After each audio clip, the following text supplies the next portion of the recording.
Assalamualaikum warahmatullahi wabarakatuh. Salam sejahtera untuk kita semua.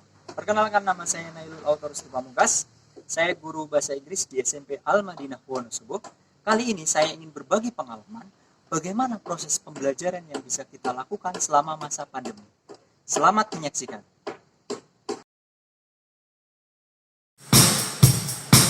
Rumah belajar, rumah belajar, rumah belajar, doa yoho.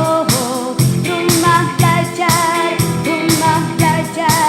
belajar asyik bersama rumah belajar.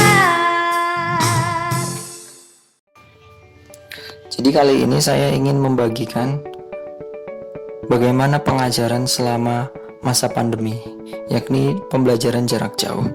Topik yang ingin saya bahas kali ini adalah teks deskripsi atau descriptive text untuk kelas 7 siswa SMP. Nah, model yang paling tepat menurut saya dengan kondisi saat ini yaitu discovery learning. Apa itu discovery learning? Jadi intinya discovery learning adalah siswa dituntut untuk menemukan konsep melalui serangkaian data atau informasi yang diperoleh melalui pengamatan dan percobaan, yang nantinya mereka mendapatkan konsep setelah akhir pembelajaran. Bagaimana sintaks atau tahapan pembelajaran dari discovery learning? Yang pertama ada stimulation, dilanjut dengan problem statement, kemudian data collection, data processing, verification, dan terakhir generalization. Nah, untuk mensukseskan proses pembelajaran ini tentunya kita butuh media. Media yang ingin saya pakai yaitu yang pertama adalah WhatsApp, yang selanjutnya adalah YouTube, ada Google Classroom, dan Google Form, dan buku pegangan tentunya, dan yang tidak kalah penting adalah sumber belajar yang ada di rumah belajar dari Pusdatin. Tahapan pertama dalam pembelajaran discovery learning adalah stimulation. Melalui grup WhatsApp, saya membuka pelajaran dan dilanjutkan dengan mengajukan pertanyaan pancingan yang terkait dengan kehidupan sehari-hari peserta didik yang nantinya akan mengarahkan mereka pada materi atau topik yang akan dibahas.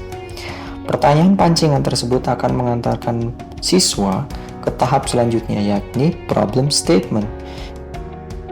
Di tahap ini, saya mengarahkan siswa untuk membuat identifikasi masalah sebanyak-banyaknya dan mencari tahu jenis teks yang digunakan untuk menjelaskan suatu benda atau tempat.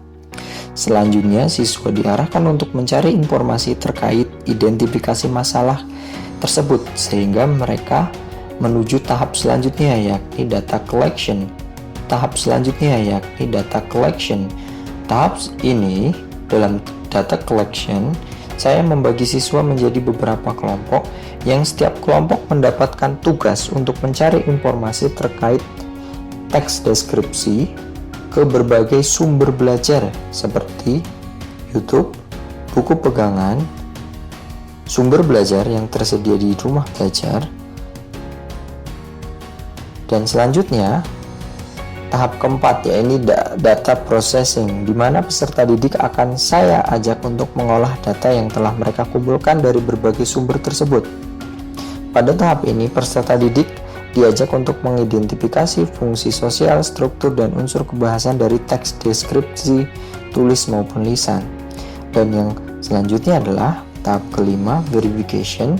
Peserta didik akan diajak untuk membuktikan dengan cara menuliskan, memberi tanda pada teks yang menunjukkan tujuan dari teks tersebut, struktur teks, serta unsur kebahasaan yang digunakan. Jika peserta didik mampu untuk membuktikan kebenaran pendapatnya, sudah saatnya bagi mereka untuk menulis sendiri teks deskripsi tentang topik tertentu yang mereka dapat kumpulkan melalui Google Classroom.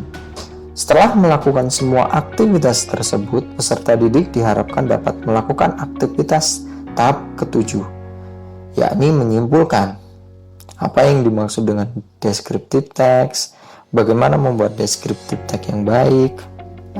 Demikian tahapan dari pembelajaran descriptive text menggunakan model pembelajaran discovery learning yang sudah saya terapkan. Hai, saya kelas 7D SMP Al-Madinah Boarding School Wonosobo. Sejak menggunakan aplikasi Rumah Belajar, sekarang belajar mandiri di rumah menjadi lebih mudah dan menyenangkan. Let's join guys! Perkenalkan, nama saya Muhammad Yusuf Lanawali dari kelas 7D. Belajar menggunakan rumah belajar membuat saya lebih mudah dalam mencari materi yang saya butuhkan. Terima kasih Rumah Belajar. Demikian pengalaman pembelajaran selama jarak jauh yang bisa saya bagikan. Semoga bermanfaat, dan dengan teknologi yang ada saat ini dan juga ditunjang dengan fitur-fitur di dalam rumah belajar akan memberikan pengalaman belajar yang lebih maksimal. Terima kasih. Wassalamualaikum warahmatullahi wabarakatuh.